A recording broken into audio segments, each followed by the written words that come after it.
Hello, everyone. Welcome to Exploring Cinema. I'm Nate. And I'm Dylan. And I'm Adam. And today we are trying to survive the haunted house. We are talking about Suspiria from 1977. Suspiria. Let's go. Just wonderful. Fun one. We're bringing some great energy to this weird movie. Directed by Dario Argento, 1977. This is not the remake from 2018-19 with Luca Guadagnino starring Dakota Johnson, which Dylan watched, which I'm excited to pick your brain about a little bit this episode. I mean, we're talking about the original here, but I'm very curious to hear how you think it compares to the remake, because I've almost watched that like 9 times. But I've always been like, I should watch the original first. And now I've done that. So we can proceed. And before we proceed, Adam, would you like to tell the people what Suspiria is about? Suspiria from 1977. From the moment she arrives in Freiburg, Germany to attend the prestigious Tanz Academy, American ballet dancer Susie Banyan senses that something horribly evil lurks within the walls of the age-old institution. Yes. This is going to be an interesting movie. A little bit of spillover from part of spooky season. Halloween is past, but we all watched this in October. Just a little delay in recording this one because I am recovering from hip surgery, old man that I am. And I went on like a 5-day vacation. End of October to beginning of November was busy for all of us, but we're back. And we got one more spooky one for you before we kind of shift gears. Yep, in case you're just not quite ready to loosen your grip on horror movies. Let's just dive into it really quick. At a glance, like I said already, directed by Dario Argento. And we are just cruising right along by reviewing movies that don't make any money. It had a budget of $785,000. It made $1.8 million. Wow. So this just fits right in with most of what we've been discussing already. Generally really well reviewed, though, from the people who have seen it. 94% on Rotten Tomatoes, 7.3 on IMDb, and a 4 on Letterboxd. So people seem to like this movie, even though, like, definitely kind of really falls into what people would describe as like a cult classic, something that didn't really make a lot of noise when it came out and has over the years just kind of slowly, as more and more people see it, lots of people with the, oh my God, have you seen this weird Italian horror movie from the 70s? Like, you got to check it out kind of vibes. And it's an interesting movie for sure. Before we reveal our thoughts, though, I want to remind everybody to like the video and subscribe to the channel if you want to hang out with us while we discuss kind of generally about one movie per week in this kind of format. It's been fun so far, and you can go back and see the other horror movies we've already done or everything else we've done to this point. And November, we're going to be getting into some sort of historical epics. So if you want to be around and be notified for that, our next movie, in fact, is going to be Amadeus from 1984, which we Amadeus. Yes, definitely where the song comes from. Amadeus. Suspiria's got me in a real musical mood. Saying Amadeus a lot until we finally record that episode. So the sooner the better, I think, on that one. But back to Suspiria for our opening statements. And who wants to go first for this one? Because this was a fascinating movie, I think. I'll start. All right, Adam, what do you got? I said, what the fuck did I watch? Where we start and where we end it seems like different movies. Okay. Expand, please. It starts as she's like seemingly like going to this like prestigious like dance academy, and then at the end when she leaves, it's so like so much shit has happened, and she's basically just like the building explodes. I feel like there's just like what? Like I was going to dance and then I met everything, right? Yeah. It just feels very different. Is this in East or West Germany? I mean, that's a good question. I'm not sure, but there were certainly characters that seemed very East German. I will Google Freiburg. Freiburg is located in the extreme southwest of Germany, close to France and Switzerland. So I would assume that would be part of West Germany. I don't know. I don't even know if this movie cares about that. Yeah. But at this time, it feels like a lot of movies, like anything that took place in Germany around this had to time. be a little bit about that, right? Yeah. But no, Adam, I know what you mean. I'll be honest. There was not as much dancing as I thought there was going to be. Yeah, for sure. Was there anything else you wanted to say, Adam? Oh, did we freeze him? I was like, all right, like that's okay. Oh, sorry, you guys froze for me. So it's like I knew it was a horror movie, but I didn't like. I expected a little something, right? Yeah. I'll go next. Mine is just straight up that I do not get it. I have no idea whatsoever why this is so highly regarded. It just feels like certain movies are able to fall into this sort of so bad it's good category. And I'm not even entirely sure if that's why people like this. There seems to be a weird like art house love for this movie that I gotta be honest, I just don't understand. I think like for the most part, the scripts and the characters are just poor. There's like nothing here whatsoever. I have no idea why it doesn't seem to exist for. Oh, let me rephrase that. A lot of the characters and the place don't seem to really have a reason to be what they are. There's no reason to me, at least. If somebody has a good theory behind this, please tell me. Yeah. But there doesn't seem to be a reason for this movie to take place in a dance studio. Like them being ballerinas doesn't appear to me to have anything to do with anything. It just is because somebody said, why not just set it here? This could have been set at a boarding school or, I mean, all kinds of places. Yeah. They're ballerinas, but then that has nothing to do with really anything other than giving us a good reason to have like in shape, attractive women all living together. Maybe. I mean, I definitely don't know the answer to this question, but I'll speculate. Like being a ballerina is so intense, and that like dedication to the craft. I mean, more than some other, I would say, expressions of art. I feel like being a ballerina. I know there's a better word for that. Like you see in like Black Swan, like just how much shit you have to go through and how much bullshit you have to take is like you're not. That's where like the bending of the reality kind of comes in. Like, is this like a mental game, or like is this just this fucking hard, or like is something weird going on? So I think maybe that was part of it. I mean, again, that's complete speculation. Maybe I hit something, but maybe I didn't. So. Well, but I see what you're saying, Nate. It's like I feel like beyond they wanted it to be, I mean, spoiler alert, we always do spoilers on these, but the witches angle, right? They're all witches. So like, okay, what's a place that's going to have a group of women with older women in charge and younger women following orders? Like, and so they just kind of came upon dance studio. But to your point, it could have just been a boarding school or an art school, or it wasn't tied as much to the dancing as I thought it was going to be. I came in expecting really long, like choreographed dance numbers. Yeah, same. I thought like, oh, everyone talks about how visually stunning it is and everything. Like we're gonna get like long, crazy 8-minute montages, right? And we didn't get like any dancing. Yeah, there's barely any at all. Just a couple scenes early when she's like sick and can't really do it, and then they just kind of aren't there anymore. Yeah, they're just like, oh well, the mystery underneath is all that matters. That don't worry about the whole dance angle. All right, was that your opening statement? Yeah. Okay. This is my opening statement. Just wait for it.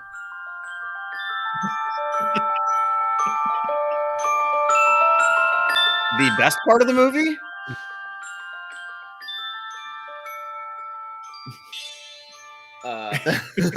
Bangers only here. Yeah, turn that off before we get flagged. I think that is amazing. I think the music in this movie maybe elevates it more than like almost any other movie I can think of. In my opinion, I think the whole reason this is a cult classic, what I came away from is the music and the colors. Because the characters and the plot and everything else is so thin. But I just feel like, okay, for this to become the cult classic that it is, it just has to capture you with the wallpaper and the patterns and the surrealness of it. And none of that works if the music doesn't work. But that every time that came on, and someone's creeping slowly down a hallway with blue light, then green light, then red light, or whatever's happening. It worked. It felt like some crazy, like way ahead of its time, like dark music video, like at certain points. So like to that, like that's what I felt like in that regard. Whenever that was happening, and at first I was like, oh hell yeah, and I was like, okay, I get it. But for me, at least, the ending really let me down. I mean, I was even when it turned out like it wasn't going the direction I thought, I was like, okay, it's definitely kind of campy. Maybe the acting, it's bad, but maybe that's kind of weirdly on purpose, or like part of the charm, or like I can roll with it. For like 2/3 of the movie, I was pretty much like I get it.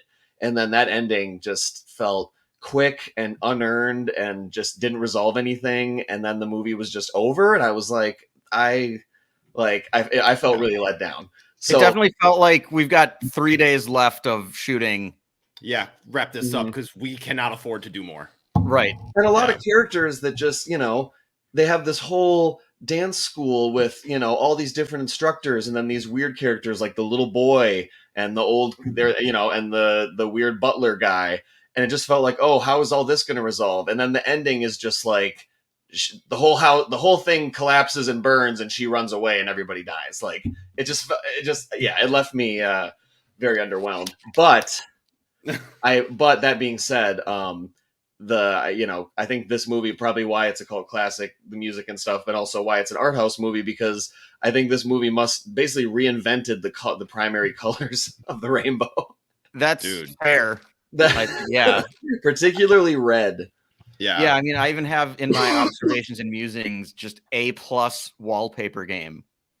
Oh yeah. I mean, we can move on to defining moments, I think. Yeah. If, and maybe just the wallpaper. Anytime the wallpaper got a chance to shine. Yeah. So for me, I'll start here. So I did not like this movie, but I have 2 positives and 2 negatives for defining moments. Mm-hmm. The first negative was just, for me, I think I kind of started to feel like I'm not going to like this with just the first killing in the hotel. Yeah. And just kind of how cheap and campy it all was. And I was like, this isn't going to be my vibe, I don't think. But it's only, we're like 5-10 minutes in. Let's keep an open mind. Let's get into the house and then see how it goes. Because I've heard things. Yeah. And for that, a positive, just the set design of the house, I think, is generally very well done. A lot of that is, Dylan, to your point, like the colors and whatever they spent on lighting must have been like 80% of their budget. Yes. And then just kind of the design of all of it and the wallpaper and everything. I thought that worked really well. And then easily the best, like, sort of quote unquote horror scene in the movie was the maggots. I thought one, I thought like, okay, I've never seen this before. And this is really well done. And I can like feel this scene sitting on my couch. Yeah. Okay. That scene, I think, is better than everything else in the movie put together, basically. But I thought that scene was really good. And then really where this is kind of the beginning of the end of the movie. But man, once I realized we were getting the whole like random guy who just kind of explains everything to us, and then the hero knows what's going on bit was, oh my God, there's like such an eye roll. And I was like, okay, this movie's not going to recover. Like, this is just, this is bad. And it's not going to get better. Yeah. Or just you were checked out at that point, as far as just, I was pretty much checked out at that point, but we'd at least still had like some solid sequences, but that was really where I just kind of gave up on it winning me back. Okay. Yeah, I'll piggyback off that. I'd say the defining moments for me are, I liked the opening scene, kind of the setup, her arriving at the airport, and then like the cab ride through the rain in the middle of the storm, because he's already giving you these crazy lights that wouldn't even be there if she was in a cab. So it's already establishing like the surrealism. And I felt like just in general, that did a good job of setting up like the uneasy, like she's already like ever since she landed, it's just been bad vibes. It's odd. Yeah. I thought the The maggots was pretty good. I thought my favorite horror scene was the very simple yet effective dog or man with his dog in the middle of the plaza by himself scene. Yes. I felt like, because I felt like it was, in a lot of movies like that, he feels like something's following him, so he kind of tries to like go home, and then he'll go down some alley, and then like the thing will catch him, and then it's like, oh dude, you shouldn't have gone down that alley. But in this one, I felt like he did like what is actually maybe the smart thing. He like goes into this big open space. He's like, I'll be safe here, but then like no one else is there, which was spooky. He's surrounded. They got the weird noise, the like echoes, the sound effects, and then for the dog to just attack it, like I was like, that was where I was like, okay, I hadn't seen that before, and I didn't see that coming. I was like, okay, like I like that. But yeah, I agree. The opening was the opening murder was a little excessive, and then I don't know, just that ending when she confronts the main witch, and then I don't know. There was that's like I said, pretty much that whole ending sequence is where it fell apart for me. But I really liked the dog in the plaza. I liked the opening. Whenever that music was playing, I thought it was interesting when they all slept in the main room because of the maggots. And then they kind of had like the figure that joined them through the curtain. That was kind of weird and cool. But yeah, so those would be my defining moments, mostly visual and auditory. Sensory overload. I dig that when we get like a slow pan of someone creeping down a hallway or something weird happening and the colors are going crazy. I was digging that. Yeah, I'd say I'll piggyback off both of those points. The ending, the final showdown with the witch being just lackluster. It felt like it was too short for what it was building up to be. But that was an important moment. But to piggyback off of your visual comments, is I had written down colorful and chaotic opening, good visuals if intense and unsettling. Yes. Yeah. And then I wrote down music is wild and overpowering, because at the beginning, like that storm, it's just like bah, bah, and you're just my god, what the fuck is going on? Like, and I felt like we found where Hans Zimmer got the inspiration for so many of his bombs. Yeah, man, like make it serious, not scary. Yeah, when that bass came in, and I mean, also I recognize now that that's been sampled for in a lot of music. But like, man, whenever they would allow it to go on long enough for the bass drops to come in, it was always just like, oh Lord, like didn't have to do them like that, Dario. Like, oh god, yeah, that was nasty. So all of that stuff, and then like the scenes in particular, like that first murder, like Nate, you talked about, like that whole like montage of that person dying. It's like, okay, this is going to be a completely different movie than I thought I was going to get. And it set up like a creature, maybe like a creature feature, something that would like come through the window, but then that just didn't end up being like, they didn't go back. It was just magic. Yeah, there was another cool scene where she's in the school or in the house, and she walks in and we see the eyes like behind her in the closet, and then they disappear. And I was like, oh cool, this thing is still lurking around, and then we just don't see it. It just never, like, I don't know. I was a little underwhelmed by that. It quite literally never materializes. Yeah, maybe vampire or creature with wings or something. Something. Yeah, I mean, I think really just the writing just not there.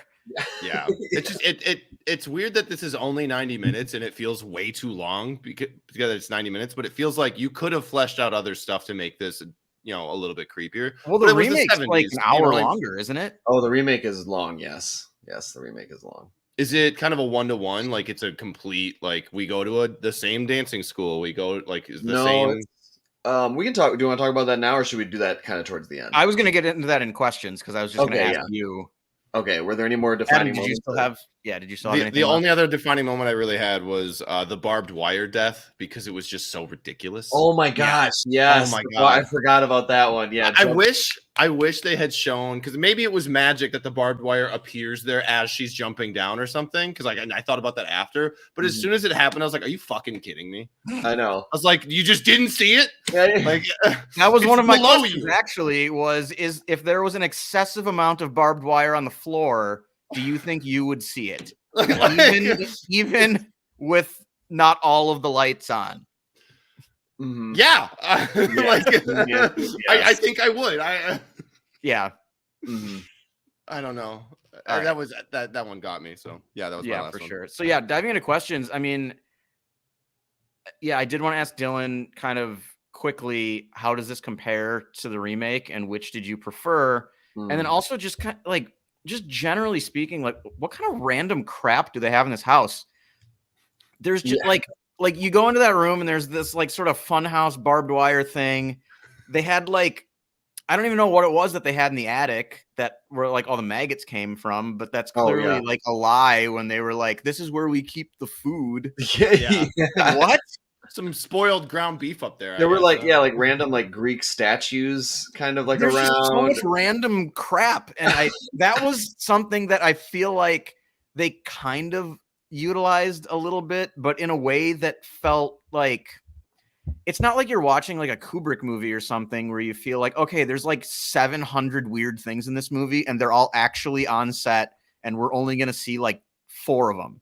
Yeah. But like in the background, you can see other weird stuff. This felt like we can afford 4 weird things.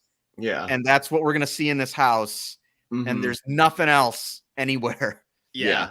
It feels like a lot of that was supposed to be like world building of like, this witch has been alive for hundreds of years. She's collected a bunch of stuff from all over the place. All these women that come and that she drains their life force of and just takes their stuff and has cool things now. But like, they don't really ever elaborate on that, which again, it could be a feel. It could be the feel of the movie, the world building, but it's just, it just doesn't, it's not quite there. For sure. Yeah. So Dylan, the remake.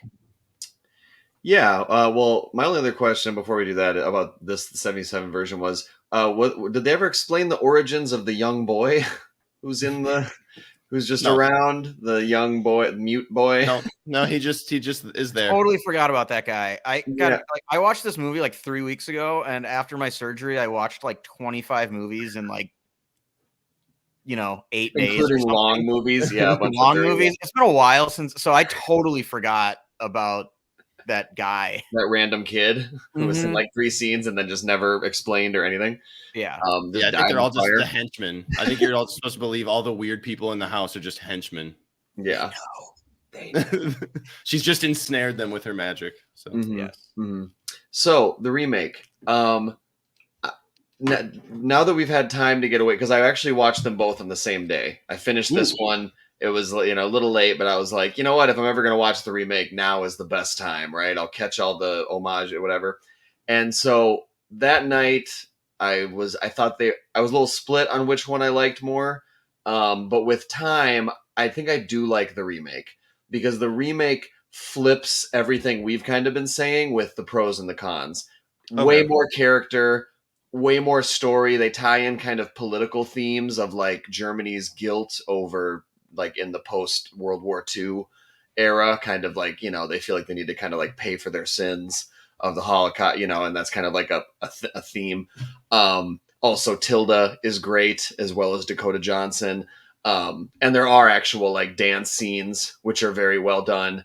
But it's interesting because you get a lot more of that. But the director, I read it up on it after, made a choice to keep the colors and the aesthetics kind of gray and drab and muted. Like, is he going for more like realism as like a haunted house kind of thing, or? Yeah, I think that, and also just it fit with the themes better. And I think he probably just thought, I can't. The other way is you try to go extravagant with the color again, and then you're just kind of a lose-lose. It's kind of a lose-lose. You do it too much, or you don't do it, So I think he was like, you know what, with the story I'm trying to tell and everything, like, let's actually kind of pull the color out of the movie a little bit. So it was less interesting to look at, but the characters and what was going on was much more interesting. And I'll tell you right now, I mean, I think you should check it out. Also, again, though, the ending kind of lost me. The last 10. Okay. There's like an ending and then there's a little epilogue. Epilogue was cool, but the ending itself felt like it kind of went off the rails, kind of the same way the original did. Maybe that was the homage that the director was like, like, I'll change these things, but that crazy ending, I'll do that too. All right, fine. But you'll have to let me know what you think. But overall, and with time, I would say I liked it a little more.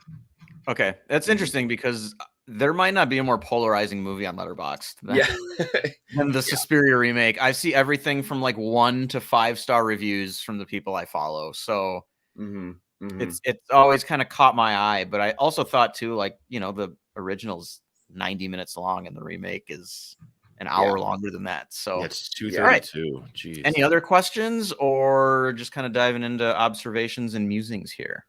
I guess if you guys were, a centuries old witch who's very frail and needs to drain the life force and all this, if the one person who could kill you was in your room, would you do anything else other than just turn invisible and stay in the exact same spot? Like, I just thought that was like the lamest. Like, they can't see me if I don't move. Maybe that's worked for her many times in the past. Shit, she's not a T-Rex. Like, like maybe she's effectively eluded plenty of would-be attackers and pursuers by just turning invisible and not moving before. Maybe I'll try going invisible. That's a good trick. Maybe that's what makes Jessica Harper so special in this movie. Yeah.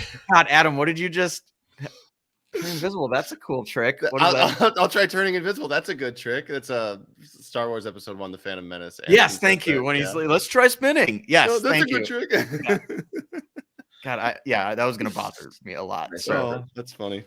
We needed to clear that up. Yeah, my only question was kind of a dumb one. It was just, how soon in this movie did you ask yourself why? Honestly, only at the end. Like I said, I was still on board with the camp, and it could have, if the ending would have made me feel better about it, I would have kind of been like, I get it, I like it, but yeah. This is one of the few movies I think that if I was prepared, if I had actually watched like the trailer for once, or if somebody had told me, hey, it's a horror movie and it's kind of this way, then I probably would have liked it more. But I walked in completely blind and was like, what the absolute fuck is going on? Yeah. So that was different. So then the one time it's failed me. Adam's going to start watching trailers now. Can't make him. Observations and musings. Moving right along. I already mentioned one of mine was just A+ wallpaper game. Also just the music is awesome. Although there were times where I felt like, do you have any other tricks up your sleeve as far as the music goes? It kind of like once we got kind of halfway through, it was just sort of the same song a lot. I know, because it's so good. You don't need. It's like Halloween. They just keep running it back. Yeah, it's really good music. Give them what they want. I would have appreciated like a little variety. Well, they throw in the blah every once in a while. What more do I need? Gotta have the blah. And then this just made me laugh so hard when she's sick and they force her to drink out of a pitcher. Oh yeah. Do they not have a glass for her to take? I know. Yeah, I thought it's Europe, man. Everything it's after the war. Shit was taken. Yeah, I can't waste a cup on this sick, useless ballerina. You don't even know if she can dance yet. Yeah, we never will know. That's true. She's not gonna dance again. Mm-hmm. Not with all those maggots. Oh yeah. My musings, there was a couple really sharp, jarring cuts in this movie that like I can't remember all of them, but the one I wrote down was that they did there was a creepy room. I think maybe she's walking along a path and maybe it's right after that woman jumps into the barbed wire. And then all of a sudden they just cut straight to like Oktoberfest and Germans dancing and like having beers. And it's just like, wait, what's happened? Like, it just completely goes like 90 degrees and just changes. So there's a couple of those. And then just really like, how long was this school open for that? Like all these murders continue to happen like year after year. People always go missing. Like the school just maintains. Does she have a spell over the town? Like what's, because I don't think the movie is everywhere in answering any of those questions. Adam. No, it's not. But like, that's why I was musing, like, who lets this happen? The town all knows that there's like probably a witch up the road, but no one does anything. Maybe they think she just stays there or it's superstition, but like that guy gets killed in the middle of the square. Like, how is that just seen as, oh, that's just something that happens here? Like, you know what I mean? Magic, witches, they get away with that stuff. Yeah. So that was my only real like thought that came out of it. All right. Yeah, my biggest observation was just the lack of actual dancing and dance scenes. That was not. Yeah. I expected more. At least one long dance part, or like to your point, like she starts and then she gets injured and they're like, we don't even know if she's good enough yet. And then we just never know because they just Yeah. she starts digging into the mystery and she never dances for him. And it's just like, okay, well, she just kind of lives. I just feel like, again, like it would have at least made her, that. it would have made me care about the character more if I saw her do this talent that she loves. If we got to pursue her dream with her. Yeah. Yeah, that would have been nice. That was part of my thing too, is I was just watching it. Like, nobody here really seems to want anything. They all just kind of exist. And then there's just like witch stuff. Yeah. Just happening.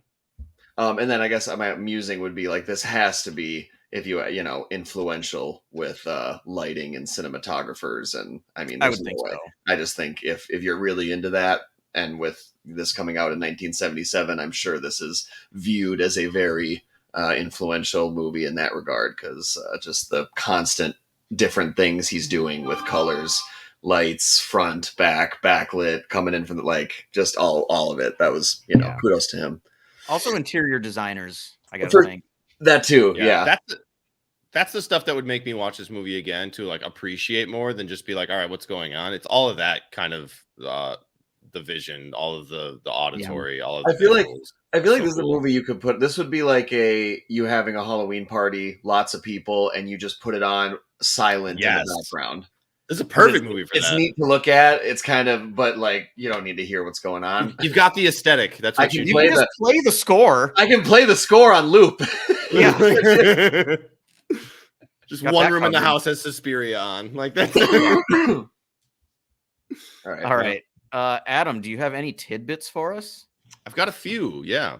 Wonderful. Pull them up. So the woman playing Helena Marcos, the head witch, was not credited. According to Jessica Harper, which is our main character, she was a 90-year-old former prostitute who director Dario Argento found in the streets of Rome. That sounds like such an Italian way. I know. Ask somebody. Seriously. I just seen enough like Italian like new wave or like neorealist movies where like a lot of them are just kind of, hey, this guy was a carpenter and we need somebody to play a carpenter. So like, you want to do it? You got or it, even buddy. like 400 Blows. Even wasn't that kid just like walked in off the street and the director was like, he's the one. I think so. Yeah. But I was specifically thinking of like the Bicycle Thieves. Okay. Yeah. So another one, this one's a little long, but according to Jessica Harper again, since the film was going to be dubbed after principal photography, sound was rarely recorded during shooting, which is maybe why the music and the score is so prominent. Harper remarked that it was strange to her to be in the middle of shooting a scene and hearing the background of a stagehand like hammering away in in another studio. So so they like basically didn't talk anyway. So of course there was like not real dialogue. It was a little strange. Interesting. And they didn't really care. Like, yeah, there's background noise, but we're gonna put music over this scene. So and it's gonna be dubbed in like a bunch of languages anyway, because it's gonna be Italian, it's gonna be in English. It's, who cares? Off of that a little bit more. There's a West German actor, Rudolf Schundler, I think I'm saying that right, who played the role of Professor Milius. Yeah. He couldn't speak English or Italian. So in the scenes where he's talking to our main character, Susie, Jessica Harper again, about the witches, which the whole explain everything. She couldn't understand German. So he would tap her foot with his foot, like off screen or like under the shot to tell her like, go. Yeah, so like I'm done with my line, like, your line now. Wow. Yeah, that's just a neat little acting thing. Like, I got you. Like that guy was in The Exorcist. Was he? Who was he in Exorcist? He played Carl. No, good old Carl. Good old Carl. That's all I got for you. He's in there somewhere. If you want to rewatch it, go look for him. That seems like such a like random guest at a Comic-Con thing. Like, and we've got Carl from The Exorcist. And it's just like a dude in a t-shirt. You're just like, hey. Yeah. All right, a few more for you. There was a band called Goblin that did the score for this movie. Yes, they did. The score was composed before the film was shot. Oh yeah, they were. Which I don't know how that's possible. They were like, this is fire. There just isn't a movie. We'll make a scene for it. Evil enough to live up to it, but we'll find. Is Goblin the greatest band name ever? That's pretty good. Especially amazing. Especially for like a kind of like a hard experimental metal rock band. Like, like for the sound that they make, Goblin works. Yeah. Introducing Goblin. Telling people you're going to the Goblin concert, Yeah. like fucking cool. Oh shit! About what you're doing that night. Yeah. Both of these next two are fun. Suspiria was designed to resemble an acid trip. Makes perfect sense now. Okay. Yeah, absolutely. Okay. Probably on that when they wrote all it. of this makes just perfect sense. This is partly why Dario Argento wanted to film in. Yeah, probably. So this is partly why Dario Argento wanted the film to be in Germany to accent all of the expressionistic like fairy tale things. So this is why they shot on in like an old version, like a Technicolor stock, an outmoded Technicolor stock. So like the film and stuff they used. And then this one's kind of sad, but it's fun. Jessica Harper turned down a part in Annie Hall to star in this movie. So our main character, Susie. I mean, people love this movie, and she's the lead. I don't know. I've seen Annie Hall. I don't know if you guys have. There are so many, there's so many people in Annie Hall that show up for like 5 minutes. Okay. So I've got to imagine it would be something like that. Mm-hmm. Okay. Because it's just a lot outside of like one or two other characters that are their like kind of main friends. Like so much of it is like, then they went to a party here. And like Jeff Goldblum's just like a guy talking on a phone in the background. And like you never see him again. And like it's a lot of that kind of stuff. So she's the lead here. I mean, I didn't like this, but she had a good career, so I think she probably made a pretty solid choice. Yeah. Well, this is such a big movie, and you know, I'm sure Italy, like back in the day, that why not go star in something? So then the last thing I have here is that apparently this is a trilogy. The other movies are Inferno from 1980, and then Mother of Tears from 2007. So quite a large gap, but I didn't know that. So like I kind of want to check out the other two and see what's going on. It's a trilogy. Is it a direct trilogy or is it just Dario Argento? Like it's probably like spiritual sequels. I haven't gotten too far into looking into that yet, but it says the actual tidbit here is the only installment in the Three Mothers trilogy where the main witch is not referred to by her original Latin title, only by her regular name, Helena Marcos. She would subsequently be identified solely as Mater Suspiriorum, Mother of Sighs, in the sequels Inferno and Mother of Tears. So they share elements, they share clearly character names. So they're in the same universe, but probably they're more spiritual sequels than they are direct. This is because this person kind of thing.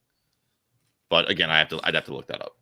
All right. But that's pretty interesting because like I would definitely check out the other two. Not that this was my favorite movie, but yeah, no, I'm trying to find the title now. I've seen another Dario Argento from this era, and I think he was cranking out a lot of these. I mean, I think the visual style of just like super bold, Deep Red. I think it might have been Phenomena. It might have been Phenomena. I'll try to look the Cat O' Tails. It was not the Cat O' Tail. I'm just gonna keep naming stuff until you say yes. The bird with the crystal plumage. Phenomena is the one with a very young Jennifer Connelly. I think I have seen that. Ooh. Yeah, and it was renamed Creepers in the American version. Of course, I guess, or at least that's what the poster says. We gotta rename shit. We just cannot help it. We're just like, nope. We know what. Yeah, we know what culture is. Phenomenal. What's that? It's creepy. It's Creepers. We need like an elementary school word here to draw people into the theater. But nice. Those are good tidbits. That's all I had. All right, it is time, Adam, for the McCabe Coat of Excellence to be awarded or not. If it's your first time joining us, we're big fans of McCabe and Mrs. Miller here, particularly McCabe's coat in all of its glory. And at the end of each episode, we like to award said coat to anybody involved in the movie, kind of like the green jacket at the Masters. And we can each award a coat or not to anybody we would like. If you didn't like the movie enough or don't feel anybody has earned it, then you don't have to give out a coat. And I think no surprise from me, I am not going to give out a coat. Although if I were, it would go to the band Goblin. Yes. Well, Don't worry, Nate, because I love to give out coats to minor pieces. If I didn't like the whole movie, I find that one just gem part that's like, okay, this deserves it. And I'm giving the coat to, I looked it up. Music was done by Goblin and Dario Argento. So splitting it right down the middle. That way Dario gets some for his lighting, for just kind of the vision, for what he was trying to pull off. I think it could have used more plot and character work, but I'm still going to give it to him for just the boldness of, like you said, spending at least half of the budget on lighting, if not more. And then him and Goblin just concocting, a 6-minute long theme song that they can just hammer into the ground because it fits so well with what they're trying to do. So, Dario Argento and Goblin get the coat from me. I'm going to award no coat this episode. I'd love to give it to Dario for the vision and stuff. I'm just so confused. I was just so confused that I was like, I don't know if I can give a quote or give a coat to a movie or anybody involved in a movie that I was just thoroughly confused by, in all aspects until basically the very end. Just don't feel bad about not giving out a coat, Adam. Don't let him bully you. Thanks. Thank you, Nate. Thanks for sticking up for me. Anytime. Well, you know what? He's still alive, so maybe there's a chance that he's watching this and he's going to be very disappointed. Maybe I'll watch the whole trilogy and maybe I'll retroactively decide. You know what? You knew what you were doing. It took you a couple decades to get there, but honestly, Christmas morning, when Dylan checks his mailbox, there might be a card in there. Adam, I would be down to watch the other two of this trilogy with you because A, I bet they are bonkers, and B, I want to see what the soundtrack and what he does with lighting for the other ones. Because I'd be willing to. And worst case scenario, they'll be super campy and we can make fun of them. But that actually sounds like a fun night. It sounds like a good one. Yeah. I don't think they're very long either. I'd be kind of interested in Phenomena just because I'm such a big Jennifer Connelly fan. Yeah. That seems like a interesting. I never even heard of that movie. I hadn't either, but I don't know. It looks kind of interesting to me. And this is right after she was in Once Upon a Time in America, which is one of my favorite movies. So I'm looking up the other two, and it looks like Inferno is an hour 46, and Mother of Tears is hour 42. I think I've seen Inferno. I think Inferno is the one that I've seen. Okay, well, but watch it again. Find out. Yeah. All right. Is there anything else, or time for closing statements? Closing statements. Close them up. Okay. Well, I can go first. Please do. Okay.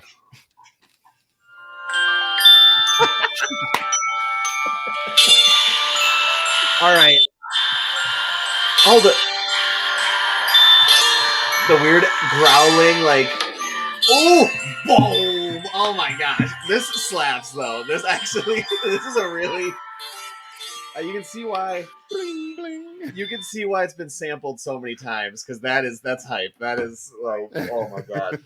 Yeah, so that's my under the number of times Dylan plays this to announce his presence in a room. Oh my god, that would be great.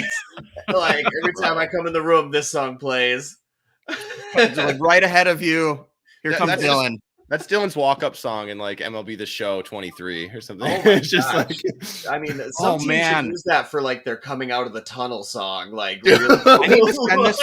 We should send this to the Twins. Joan Duran's he's got a cool entry thing going already, but I think the song could be better. And if he added this with the fire stuff going, that would be just walked in it's over. The horror, oh confuse the fuck out of everybody. Yeah, absolutely. I love it. I think we're onto something here. All right. That'd be sick. I like how we're just handing out this music that we didn't write. Yeah, well, it's been out for a long time now. Yeah, that's fine. They can worry about using it. We're just, introducing them to the song. I just gave you the McCabe Code of Excellence. You're going to turn around and get after us for playing it. Come on. Yeah. All right. My sorry, you guys paused a little bit there. So That's all you, Adam.